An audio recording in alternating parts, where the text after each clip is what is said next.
Hello students, welcome to my channel. तो आज मैं आप लोगों के समस्त लेकर आ गई हूँ आपके बीए सेकेंड सेमेस्टर यानी कि द्वितीय सेमेस्टर का मध्यकालीन इतिहास यानी मेडिवल हिस्ट्री का मॉडल पेपर 14 महत्वपूर्ण टॉपिक 2024 की परीक्षा के लिए। तो जो भी मेरे छात्राएं 2024 में मध्यकालीन इतिहास की परीक्षा देने वाले हैं, मध्यकालीन इतिहास पढ़ रहे हैं अपने बीए सेकेंड सेमेस्टर में, तो वो इस वीडियो को पूरा एंड तक देखेंगे क्योंकि 14 महत्वपूर्ण टॉपिक बताऊंगी 2024 की परीक्षा के लिए, जो आपके प्रश्न पत्र में 100% आएगा ही आएगा। तो जैसा कि आप जानते हैं कि मध्यकालीन इतिहास जो आपका है उसमें आपको क्या पढ़ना है। प्रश्न पत्र का नाम है आपके मध्यकालीन भारत का इतिहास 1206 ईस्वी से 1757 ईस्वी तक। इसका सिलेबस मैं आप लोगों के साथ डिस्कस कर चुकी हूँ, फिर चाहे आप किसी भी विश्वविद्यालय से क्यों ना हो, सभी का यही पेपर होगा और पेपर का पैटर्न अलग हो सकता है मगर टॉपिक जो है, सिलेबस जो है, क्वेश्चन जो है वो तो वही होंगे, सेम होंगे। तो इसलिए जिनकी लिखित परीक्षा होती है यानी सब्जेक्टिव पेपर आता है तो ये भी इस वीडियो को पूरा एंड तक देखेंगे। तो चलिए डाल लेते हैं नज़र उन 14 महत्वपूर्ण टॉपिक पर जो आपके 2024 की परीक्षा के लिए वेरी इंपॉर्टेंट हैं और आपसे पूछे ही जाएंगे। और जो भी प्रश्न आज मैं बताऊँगी आपको, सभी के आंसर भी आपको मिलेंगे मेरे ही चैनल पर, क्योंकि जैसा कि आप जानते ही हैं कि पूरी आपकी क्लास 1 से लेकर 8 तक की यूनिट्स पूरी नोट्स के साथ मैं कंप्लीट करवा चुकी हूँ और मध्यकालीन भारत के इतिहास की प्लेलिस्ट बनी हुई है चैनल पर, तो प्लेलिस्ट चेक ज़रूर कीजिएगा। चलिए देखते हैं क्वेश्चन आपके। तो देखिए, सबसे इम्पॉर्टेंट और पहला जो आपका क्वेश्चन होगा वो है, भारत में तुर्कों के आने के समय भारत की स्थिति कैसी थी। देखिए, ये जो प्रश्न आता है तो कुछ इस तरीके से आपको आंसर देना होता है कि भारत की राजनीतिक, सामाजिक, आर्थिक सभी तरह की स्थिति कैसी थी। तो आपको सब देखना होगा, ठीक है। राजनीतिक स्थिति बढ़िया तरीके से देखिएगा और सामाजिक स्थिति, क्योंकि आपको एक्सप्लेन करके लिखना होगा कि जब भारत में तुर्क आते हैं, तुर्कों का जब आक्रमण होता है तो उस समय भारत की किस तरह की स्थिति थी। तो ये क्वेश्चन आपके लिए वेरी इंपॉर्टेंट है क्योंकि आपने अपने यूनिट नंबर 1 में ही सबसे पहले पढ़ लिया है आरंभिक तुर्क एवं खिलजी। तो सबसे पहले हमने तुर्कों के बारे में आपको पढ़ाया था, उसके बाद हमने आपको खिलजी वंश के बारे में पढ़ाया और इसी तरह से एक सीक्वेंस में सभी यूनिट्स को मैंने कंप्लीट कराया है आपकी।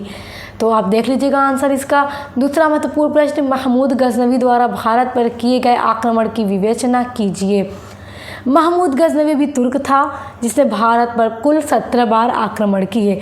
तो महमूद गजनवी की जो आक्रमण है वो बहुत ही इम्पॉर्टेंट है क्योंकि आपके प्रश्न पत्र में ये लॉन्ग में पूछ देगा जब आपसे, तो आपको पूरे 17 आक्रमण जो किए गए, किस वर्ष में किए गए, पूरा एक्सप्लेन करके लिखना होगा। उसमें से जो जो आक्रमण प्रसिद्ध है, फेमस है, जैसे सोमनाथ मंदिर का आक्रमण जो महमूद गजनवी ने किया, बहुत महत्वपूर्ण है, तो आप देख लीजिएगा।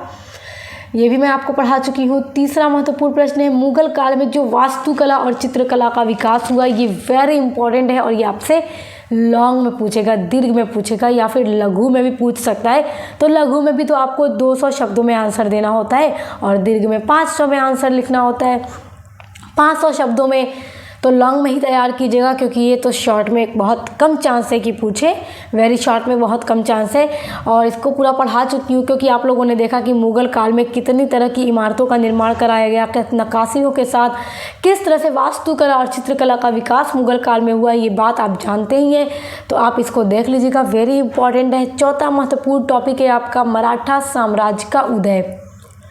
देखिए, शिवाजी के अधीन जो मराठा साम्राज्य का उदय हुआ, शिवाजी ने जो मराठे साम्राज्य की स्थापना की तो किस तरह से की और उन्होंने कब, कितने पहले से ही अपना जो एक सैन्य सेना थी उसका संगठन करना शुरू कर दिया था और एक मजबूत मराठा साम्राज्य की वो स्थापना करते हैं।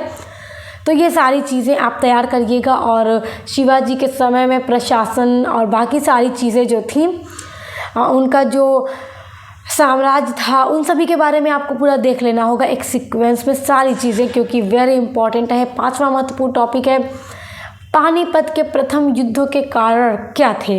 पानीपत का जो प्रथम युद्ध, ये आप तो जानते हैं कि 1526 ईस्वी में पानीपत के मैदान में हुआ था, बाबर और इब्राहिम लोदी के मध्य। और इब्राहिम लोदी वंश का अंतिम शासक थे, ये बात आप जानते हैं। और बाबर जब भारत आए तो उनका ये पहला युद्ध था पानीपत का युद्ध, जो उन्होंने जीत लिया बाबर ने।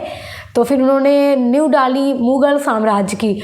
तो जो कारण थे युद्ध के वो आपको पढ़ा चुकी हूँ। बाबर के जो यूनिट नंबर आप देखिएगा, आपको प्लेलिस्ट में सारी चीज़ें एक सीक्वेंस में मिल जाएंगी सारी चीज़ें। तो आप चेक कर लीजिएगा। प्लेलिस्ट की लिंक मैं आपको दे दूँगी इसी वीडियो के डिस्क्रिप्शन बॉक्स में। तो मैंने उसके कारण बता दिए, सारी चीज़ें आपको पढ़ा चुकी हूँ। छठा महत्वपूर्ण टॉपिक है जलालुद्दीन फिरोज़ खिलजी पर नोट लिखिए, ये आप देख लीजिएगा। सभी वंश को पढ़ा चुकी हूँ और इतने बढ़िया तरीके से एक्सप्लेन किया है मैंने कि अगर आपने पूरी वीडियोस देख ली जो प्लेलिस्ट में ऐड हैं तो फिर आपके एग्ज़ाम में कहीं से भी प्रश्न आ जाए, जो आप कहीं से भी प्रश्न पूछ दे, आप उसको आसानी से लिख लेंगे, क्योंकि हर एक टॉपिक को बहुत अच्छे से समझा के मैं पढ़ाई हूँ। सातवां महत्वपूर्ण टॉपिक है अलाउद्दीन खिलजी के राज्य विस्तार का वर्णन कीजिए। ये देखिए, ये बहुत महत्वपूर्ण है आपके लॉन्ग के लिए। अलाउद्दीन खिलजी ने ये देखिए, ये खिलजी वंश के दूसरे महत्वपूर्ण और लोकप्रिय शासक थे अलाउद्दीन खिलजी। इन्होंने बहुत बढ़िया शासन किया। तो इन्होंने जो अपने राज्य का विस्तार किया, यानी किस तरह से ये अपने राज्य को बढ़ाते हैं, तो ये इनके राज्य विस्तार से प्रश्न पढ़ेगा आपका ज़रूर। तो आप तैयार कर लीजिएगा, पढ़ा चुकी हूँ मैं आपको। अलाउद्दीन खिलजी का वीडियो देखिएगा, खिलजी वंश वाली वीडियो में आपको मिल जाएगा। आठवां महत्वपूर्ण टॉपिक औरंगज़ेब की दक्कन नीति का वर्णन कीजिए। तो दक्कन नीति क्या थी औरंगज़ेब की, देख लीजिएगा, बहुत महत्वपूर्ण टॉपिक है। नवा टॉपिक देखिए, शाहजहां के शासनकाल को स्वर्ण युग का काल कहा जाता है, स्पष्ट कीजिए।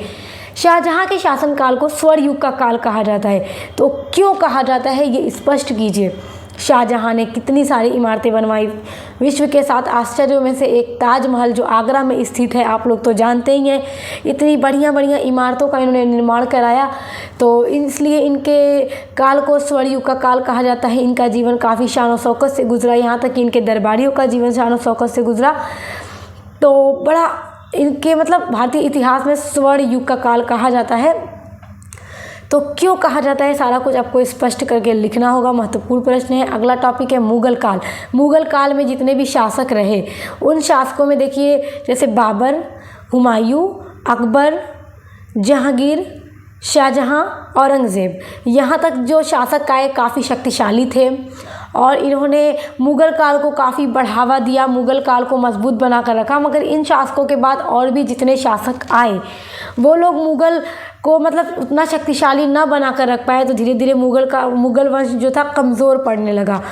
तो मुग़ल वंश में तो बहुत सारे शासक हैं, जो कि मैं आपको पूरा मुग़ल वंश जब पढ़ा रही थी तो सबसे पहले यही बात मैंने आपको बताई। सबसे पहला टॉपिक मैंने आपको मुग़ल वंश पढ़ाना शुरू किया तो यही पढ़ाया था, कितने शासक थे, सभी का नाम, सभी ने कब से कब शासन किया, सब आपको पढ़ा चुकी हूँ। तो जिसमें से ये जो बाबर, हुमायूं, अकबर, जहांगीर, शाहजहां, औरंगज़ेब, ये लोग महत्वपूर्ण हैं। इनके शासनकाल को कब से कब शासन किया, कब राज्याभिषेक हुआ, और इन सारी चीज़ों को आप बढ़िया तरीके से पढ़ के जाइएगा, ठीक है। और बाबर द्वारा जो लड़े गए युद्ध थे, उन युद्धों पर नज़र डालिएगा, जो मैंने बाबर वाले टॉपिक में पूरा कंप्लीट पढ़ा दिया है आपको। 11वां टॉपिक है तुगलक वंश, यानी तुगलक वंश कब से कब तक चला, कितने शासक आए, कब से कब शासन किया, और सभी के शासन करने का कैसा तरीका था, सारी चीज़ें आपको एक्सप्लेन करनी होगी अगर पूछ देगा तो आप एक बार पढ़ लीजिएगा। वीडियो आप बस देख लीजिएगा, मैंने पढ़ा दिए तुगलक वंश पर पूरी डिटेल में वीडियो अपलोडेड है, तो देख लीजिएगा। 12वां टॉपिक है लोधी वंश। लोधी वंश के बारे में भी वही सारी चीज़ें देखिएगा जो आप तुगलक वंश के बारे में देखेंगे, तो लोधी वंश पर भी फुल डिटेल वीडियो अपलोड है। 13वां महत्वपूर्ण टॉपिक भारत में जो सूफीवाद का विकास हुआ, इस पर भी पूरा वीडियो मैंने अपलोड किया हुआ है। आपको एक एक चीज़ अच्छे से समझाएंगे, किस तरह सूफी संत जो रहे, सभी के नाम और सभी चीज़ें आपको पढ़ा चुकी हूँ। अगला महत्वपूर्ण टॉपिक है आपका भारत में भक्ति आंदोलन का जो विकास हुआ। ये 14 महत्वपूर्ण टॉपिक जहाँ से आपको 100% प्रश्न आपकी परीक्षा में देखने को मिलेंगे, तो इन सभी को तैयार कर लीजिए। बाकी इसके अलावा आप BA सेकेंड सेमेस्टर में अगर English literature, sociology, political science, human geography, education, economics, ancient history, medieval history, first aid and health जो आपका को-करिकुलर पेपर है, कार्यालय, हिंदी और कंप्यूटर, जो भी सब्जेक्ट आप पढ़ रहे हैं सभी की प्लेलिस्ट चैनल पे बनी हुई है। पूरा 1 से लेकर 8 तक यूनिट्स कंप्लीट करा दी गई हैं और मॉडल पेपर की वीडियोस लगातार आ रही हैं, उनके लिए भी आप ज़रूर विजिट कीजिएगा। तो अब मिलते हैं नेक्स्ट वीडियो के साथ।